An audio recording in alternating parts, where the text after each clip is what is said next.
আল্লাহ রব্বুল আলামিন বলেন, কুল নারু জাহান্নাম আশাদ্দু হাররা, কুল নারু জাহান্নাম আশাদ্দু হাররা।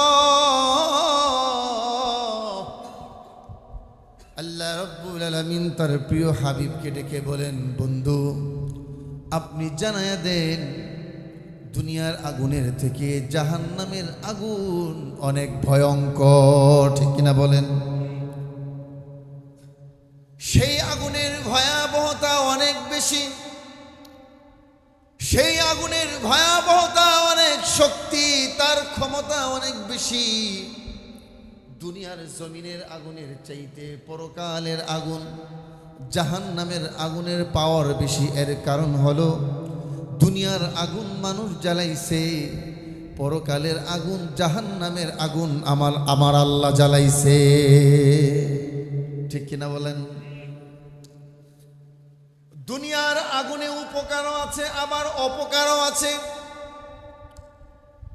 কিন্তু জাহান্নামের আগুনে কোনো উপকার নাই। জাহান্নামের আগুনে শুধু ক্ষতি আর ক্ষতি। দুনিয়ার জমিনের আগুনের মধ্যে উপকারও আছে। দুনিয়ার আগুনের মাধ্যমে আমরা ভাত রান্না করতে গেলে আগুনের প্রয়োজন আছে না নাই? আর একটু জোরে বলতে হবে। ভাত রান্না করতে গেলে আগুনের প্রয়োজন হয়, তরকারি রান্না করতে গেলে আগুনের প্রয়োজন হয়, রুটি বানাতে গেলে আগুনের প্রয়োজন হয়, ঘর বানাতে গেলে আগুনের প্রয়োজন আছে না নাই? ঘর বানাইতে গেলে যে টিন আমরা ব্যবহার করি সেই টিন অস্তিত্বে ফিরে আসতে গেলে আগুনের দরকার আছে না নাই? আমরা বিল্ডিং করতে গেলে আগুনের প্রয়োজন আছে। বিল্ডিং এর মধ্যে যে রডগুলো লাগানো হয় ওই রডগুলো অস্তিত্বে ফিরে আসতে হলে আগুনের প্রয়োজন আছে, আগুনের দরকার হয়। ইট দেওয়াল যে বানাই, ইট শক্ত হতে গেলে আগুনের প্রয়োজন আছে না নাই? আল্লাহ রাব্বুল আলামিন বলেনি পৃথিবীর সমস্ত মানুষের মৌলিক চাহিদার জন্য তার জীবনের সব কিছুর মধ্যে আগুনের প্রয়োজন আছে। মানুষ জন্মের সময়, জন্ম হওয়ার পরও তার আগুনের দরকার হয়। জন্মের পরে তার নাভির মধ্যে আগুন দিয়ে সেক দিতে হয়। এর কারণ হলো আগুন দিয়ে সেক দিলে নাভির ঘোড়া শক্ত হয়, ঠিক কিনা বলেন? এই জন্যে মুসা আলাইহিস সালাতু ওয়াস সালামের যখন সন্তান হবে, মুসা আলাইহিস সালাতু ওয়াস সালাম তার স্ত্রীকে বললেন, তোমরা এখানে অপেক্ষা করো, আমি একটু আগুন নিয়ে আসি। মুসা আলাইহিস সালাতু ওয়াস সালাম তাকায় দেখে তুর পাহাড়ের দিকে আগুনের মতো কি জানি জ্বলতেছে। মুসা আলাইহিস সালাতু ওয়াস সালাম দৌড় দিলেন তুর পাহাড়ের দিকে। তুর পাহাড়ে গিয়ে দেখে আগুন নাই। আল্লাহ রাব্বুল আলামিন বলে, ইয়া মুসা ইন্নী আনাল্লাহ, হে মুসা এটা আগুন না, এটা আমি তোমার আল্লাহ। এটা আগুন নয়, আমি তোমার আল্লাহ এখানে আছি। তাহলে বোঝা গেল জন্মের সময় আগুন দরকার আছে না নাই? শীতের দিনে শরীরকে গরম রাখার জন্য আমরা খের দিয়ে আগুন জ্বালায়া তার থেকে তাপ নেই কি নেই না? আর একটু জোরে গন। শীতের দিনে শীত থেকে আরাম পাওয়ার জন্যে, একটু শরীরকে গরম রাখার জন্যে, তাপ নেওয়ার জন্যে আমরা আগুনের ব্যবহার করি, আগুনের দরকার আছে। এমনকি মৃত্যুর সময় শেষ গোসল দেওয়ার জন্যেও আল্লাহ আগুনের ব্যবস্থা করে দিয়েছে। একটা মানুষের জন্ম থেকে নিয়ে মৃত্যুর শেষ গোসল পর্যন্ত তার আগুনের প্রয়োজন হয়। মানুষের মৌলিক সব কাজের মধ্যে আগুনের প্রয়োজন আছে। আল্লাহ রাব্বুল আলামিন বলেন, দুনিয়ার আগুনের মধ্যে মানুষের জন্য উপকার রয়েছে, কিন্তু জাহান্নামের আগুনের মধ্যে মানুষের জন্য ক্ষতি ছাড়া আর কিছু নাই, ঠিক কিনা বলেন? আর একটু জোরে গন। দুনিয়ার আগুনের চাইতে জাহান্নামের আগুনের শক্তি পাওয়ার বেশি না কম? আর একটু জোরে বলতে হবে। দুনিয়ার জমিনের আগুনের চাইতে জাহান্নামের আগুনের পাওয়ার আর শক্তি বেশি। দুনিয়ার জমিনের আগুন বাতাসের দ্বারা নিভে যায়। দুনিয়ার জমিনের আগুনের চাইতে যদি বাতাস শক্তিশালী হয়, আগুন নিভে যায়। দুনিয়ার জমিনের আগুন কুফির বাতি ফুর মাধ্যমে আমরা নিভিয়ে ফেলি, ঠিক কিনা বলেন? দুনিয়ার জমিনের আগুন বাতাসের মাধ্যমে নিভে যায়। দুনিয়ার জমিনে আগুন লাগলে ফায়ার সার্ভিস দিয়ে স্পিডে পানি আগুনের মধ্যে দিলে আগুন নিয়ন্ত্রণে চলে আসে, নিভে যায়। আল্লাহ রাব্বুল আলামিন বলেন জাহান্নামের আগুন গলা পর্যন্ত পানি থাকবে, এই গলা পর্যন্ত পানির উপরেও জাহান্নামের আগুন জ্বলবে। জাহান্নামের আগুন বাতাসের মাধ্যমে নিবে না, জাহান্নামের আগুন পানির মাধ্যমে নিবে না। দুনিয়ার আগুন পানির মাধ্যমে নিভে যায়, দুনিয়ার আগুন বাতাসের মাধ্যমে আগুন নিভে যায়। মুখের ফুৎকারের মাধ্যমে দুনিয়ার আগুন নিভে যায়, কিন্তু জাহান্নামের আগুন বাতাসের মাধ্যমেও নিভে না। বাতাসের গর্জনের মাধ্যমেও জাহান্নামের আগুন আরো প্রজ্বলিত হয়ে যায়। জাহান্নামের আগুন পানির মাধ্যমেও নিভে না, আরো প্রজ্বলিত হয়ে যায়। তাহলে বোঝা গেল পানির মাধ্যমে, বাতাসের মাধ্যমে, ফুৎকারের মাধ্যমে দুনিয়ার আগুন নিভানো সম্ভব। কিন্তু যেই আগুন আমার আল্লাহ রব্বুল আলামিন জাহান্নামের আগুনে ধরাইছে, ওই আগুন পানি এবং বাতাসের মাধ্যমে নিভানো সম্ভব না, ঠিক কিনা বলেন?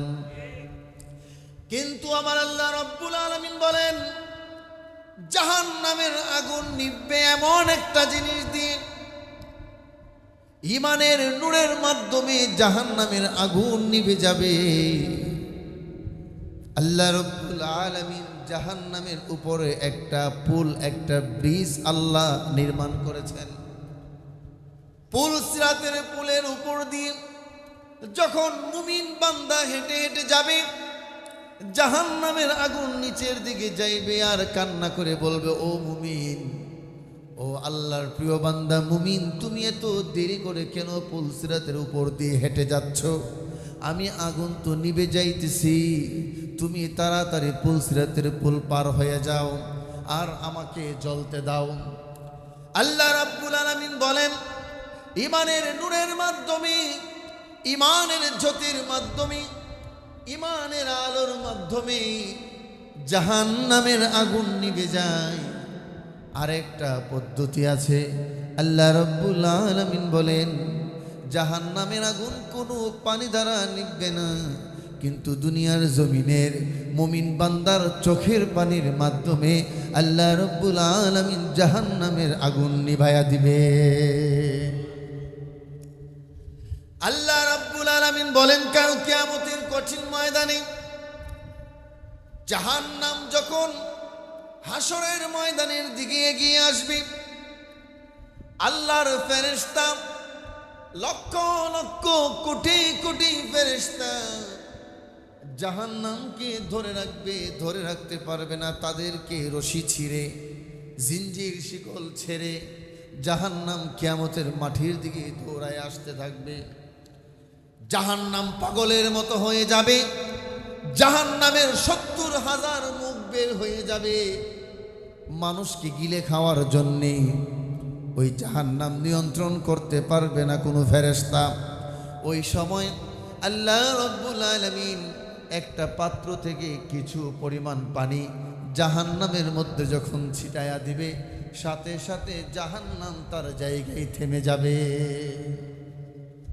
ফেরেশতারা ডেকে বলবে, ও আল্লাহ, যে পানি তুমি ছিটায়া দিয়েছো ওই পানি কি কোনো হাউজে কাউসারের পানি না? হাউজে কাউসারের পানি না। আল্লাহ, ওই পানি কি আরশে আজিমের নিচের নহরের পানি না? সেটাও না। আল্লাহ, আমরা যারা এত শক্তিশালী ফেরেশতা, লক্ষ কোটি ফেরেশতা জাহান্নামকে ধরে রাখতে পারি না, আপনি এমন কি পানি দিয়েছেন যে পানি ছিটা দেওয়ার কারণে জাহান্নামের আগুন ঠান্ডা হয়ে গিয়েছে। আল্লাহ রাব্বুল আলামিন ওই সময় বলবেন, ও ফেরেশতারা শোনো, এটা কোনো হাউজে কাউসারের পানি নয়, এটা কোনো আমার আরশ আজিমের নিচের নহরের কোনো পানি নয়। আল্লাহ তাইলে কিসের পানি? আল্লাহ রাব্বুল আলামিন বলেন, এটা হলো দুনিয়ার জমিনে আমার গুনাহগার বান্দা চোখের পানি ছেড়ে দিয়া যখন কান্না করেছিল, জমিনের মধ্যে পানি পড়ার আগে আগে আমি আল্লাহ রাব্বুল আলামিন ওইটা আমার গুনাহগার বান্দার চোখের পানি জমা করে রেখে দিয়েছি। আজকের এই দিনে আমার এই গুনাহগার বান্দার চোখের পানি ছেড়ে দেওয়ার কারণে আজকের এই জাহান্নাম ঠান্ডা হয়ে গিয়েছে। আল্লাহু আকবার। আর একটু জোরে বলেন আল্লাহু আকবার। আল্লাহ রাব্বুল আলামিন বলেন, জাহান্নামের আগুন কেউ নিভাতে পারবে না। ঈমানের আলো দিয়ে জাহান্নামের আগুন নিভানো সম্ভব। জাহান্নামের আগুন যদি নিভাতে হয়, জাহান্নামের আগুন নিভানোর জন্য ঈমানের জ্যোতি লাগবে। জাহান্নামের আগুন নিভাতে গেলে দুনিয়ার জমিনে চোখের পানি বেশি ছাড়তে হবে, ঠিক কিনা বলে? আল্লাহ রাব্বুল আলামিন বলেন কেমন ঈমান আনতে হবে। আল্লাহর নবী, বিশ্ব নবী রাহমাতুল লিল আলামিন বলেন কেমন ঈমান আনতে হবে। এমন ঈমান আনতে হবে যেই রাসূল বর্ণনা করতে গিয়ে বলেন ঈমানের শাখা হলো 70টা, এর মধ্যে কিছু মৌলিক ঈমান আছে, ওই ঈমানগুলো আনতে হবে। ঈমান যদি সঠিকভাবে বান্দা আনতে পারে, আল্লাহ রাব্বুল আলামিন বলেন শিরিক মুক্ত ঈমান যদি আনতে পারো আর বেদাত মুক্ত যদি আমলে সলিহা করতে পারো, আল্লাহ রাব্বুল আলামিন তোমাকে বারজাখ এবং কিয়ামতের ময়দানে তোমাকে জান্নাত দান করে দিবেন। সুবহানাল্লাহ বলবেন না? আর একটু জোরে বলেন সুবহানাল্লাহ। তাহলে ঈমান কেমন ঈমান? শুধুমাত্র আল্লাহর উপর ঈমান আনার মাধ্যমে জান্নাত পাওয়া সম্ভব নয়। সমাজের মধ্যে অনেক ধরনের মানুষ থাকে। কিছু মানুষ বলে শুধু আল্লাহকে মানি, আল্লাহর উপর বিশ্বাস আছে, কোরআন মানি, আল্লাহকে মানি, রাসূল মানি না, রাসূলের হাদিসও মানি না, ঠিক কিনা বলেন? এরকম আছে না নাই? শুধু আল্লাহকে মানলে হবে না, আল্লাহকে মানতে হবে, পাশাপাশি আল্লাহর নবীকেও মানতে হবে। এই জন্যে দেখবেন মৌলিক কিছু ঈমান আনার কথা মসজিদের মক্তবে যেই বাচ্চারা পড়ে সেই বাচ্চাদেরকে ঈমানে মুফাসসাল শেখানো হয় কি হয় না? আরেকটু জোরে বলেন। ঈমানে মুফাসসাল শেখানো হয়, ঈমানে মুফাসসাল পড়ানো হয়।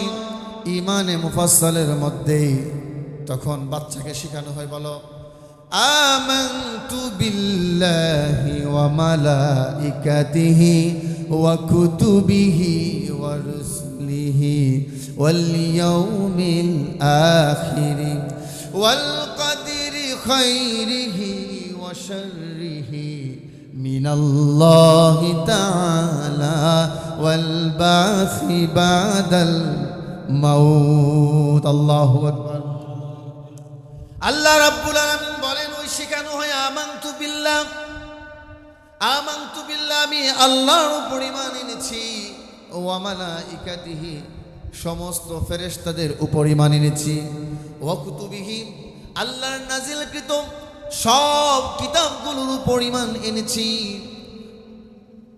ওয়া রুসুলিহি, সমস্ত নবীদের উপর ঈমান এনেছি, ওয়াল ইয়াউমিল আখিরি, কিয়ামত দিবসের উপর ঈমান এনেছি, ওয়াল কদরি খাইরিহি ওয়া শাররিহি মিনাল্লাহি তাআলা, তাকদীরের ভালো মন্দের উপর ঈমান এনেছি, ওয়াল বাসি বাদাল মাউত, পুনরায় মৃত্যুর পর জীবিত হওয়ার উপর ঈমান এনেছি। বলেন ঠিক কিনা? এই জন্য ভাইরা আমার, আমি বলতে চাই আমানতু বিল্লাহ, আল্লাহকে দেখি না কিন্তু ঈমান আনছি কিনা বলেন? আমরা আল্লাহকে দেখছি, আরেকটু জোরে বলেন। আল্লাহকে দেখি নাই, এরপরেও ঈমান আমরা এনেছি। ওয়া মালাইকাতিহি, ফেরেশতাদেরকে দেখি নাই, এরপরও ঈমান আনছি কিনা বলেন। আল্লাহরে না দেখেও ঈমান আনলাম, আল্লাহকে না দেখেও ঈমান আনলাম। কোনোদিন দেখি নাই, ফেরেশতাদেরকেও কোনোদিন দেখি নাই, ফেরেশতাদের উপরও ঈমান এনেছি। বলেন না আমরা কোনোদিন ফেরেশতাদেরকে দেখছি? আরেকটু জোরে বলেন। কিন্তু ফেরেশতা আছে না নাই? আরেকটু জোরে কন। কেমন ফেরেশতা?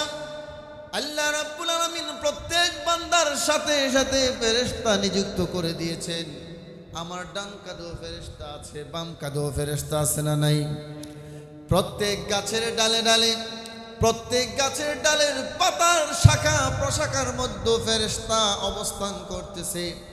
আসমান থেকে যে বৃষ্টি জমিনে পড়ে, প্রত্যেক বৃষ্টির ফুটার সাথে সাথেও ফেরেশতা আছে।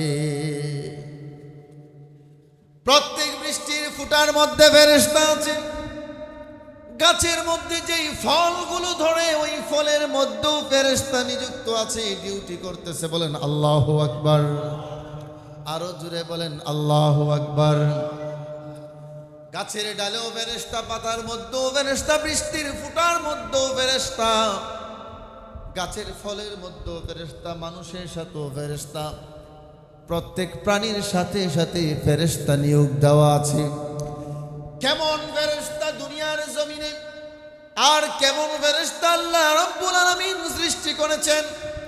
আল্লাহর নবী, বিশ্ব নবী রাহমাতুল লিল আলামিন যখন মেরাজ থেকে দুনিয়াতে আসলেন, মেরাজ করে আসার পরে আল্লাহর নবী বলেন, প্রথম আসমানে আল্লাহ একটা মসজিদ নির্মাণ করেছেন, যেটার নাম হলো আল বাইতুল মামুর।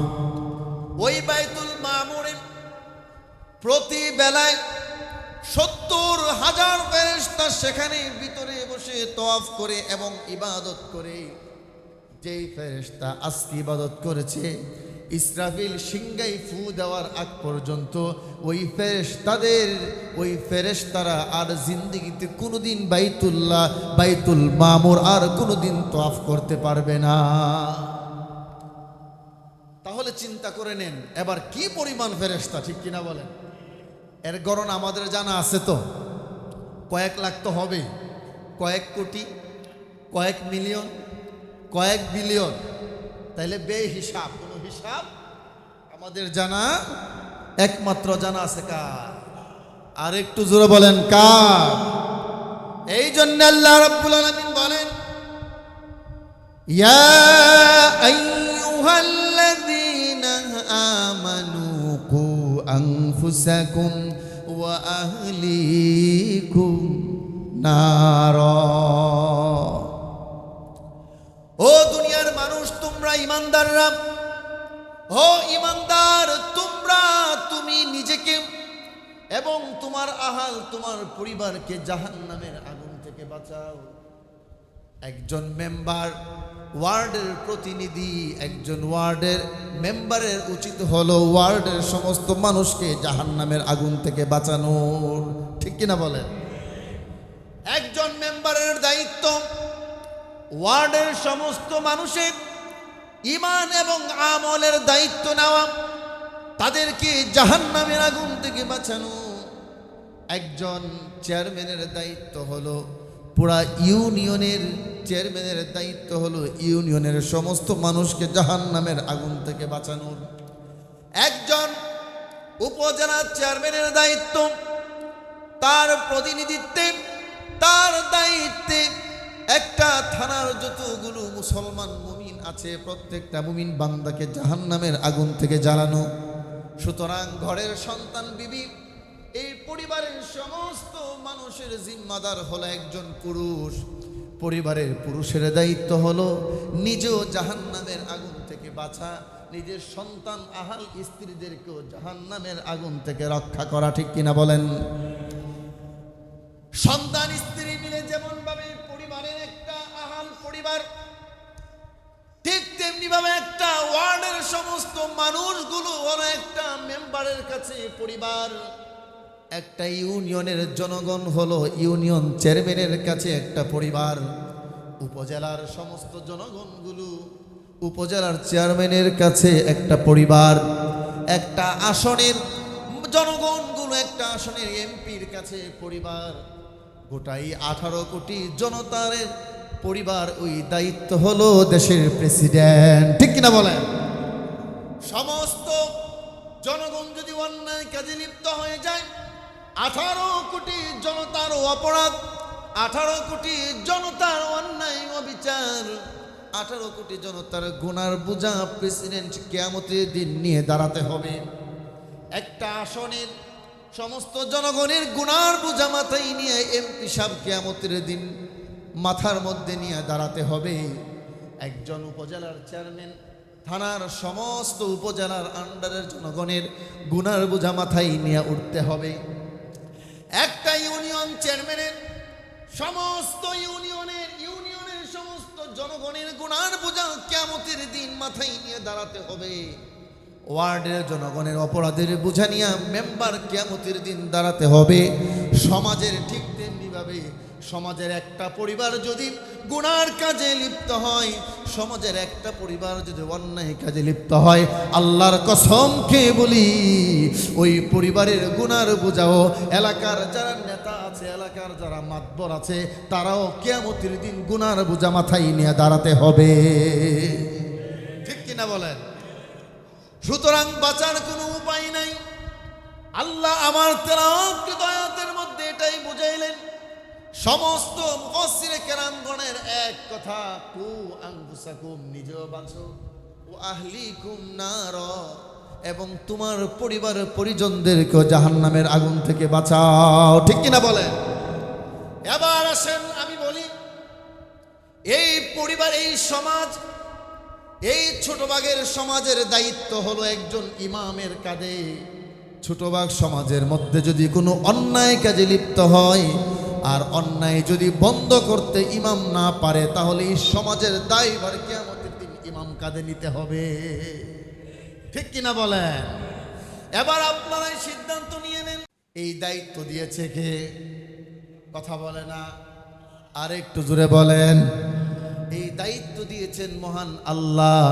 সুতরাং এই দায়িত্ব পালন করতে গিয়ে যদি আমার জীবন হুমকির মধ্যে চলে আসে, আমাকে যদি বিচারের কাঠগড়ায় দাঁড় হতে হয়, আমাকে যদি অপমান অপদস্থ হতে হয়, আমার যদি সমাজের মধ্যে অপমানিত হতে হয়, আল্লাহর কসম খেয়ে বলি 1 মিনিট 1টা সেকেন্ডের জন্য আল্লাহর দেওয়া চাকরি, এই কোরআনের কথা বলা আমি বন্ধ করব না। জীবন চলে যেতে পারে, জীবন হুমকির মধ্যে চলে আসতে পারে, জীবন আমার চলে যেতে পারে, আমি কোরআনের কথা বলবই। এলাকার সমাজের সমস্ত মানুষ ঐক্যবদ্ধ হয়ে যদি আমার বিরুদ্ধে স্লোগান তুলুক, তাতে আমার কিচ্ছু যায় আসে না। সবাই মিলে যদি আমার কোরআনের কথা বলার কারণে আমাকে যদি অপরাধী সাব্যস্ত করে আমার বিরুদ্ধে বিচার জমানো হয়, আল্লাহর কসম খেয়ে বলি, দরকার হলে চাকরি ছেড়ে চলে যাব, দরকার হলে পৃথিবী থেকে চলে যাব, আল্লাহর কসম খেয়ে বলি একটা মুহূর্তের জন্য আমি কোরআন ছাড়া বাতিলের কাছে মাথা নত করব না, ঠিক কিনা বলেন?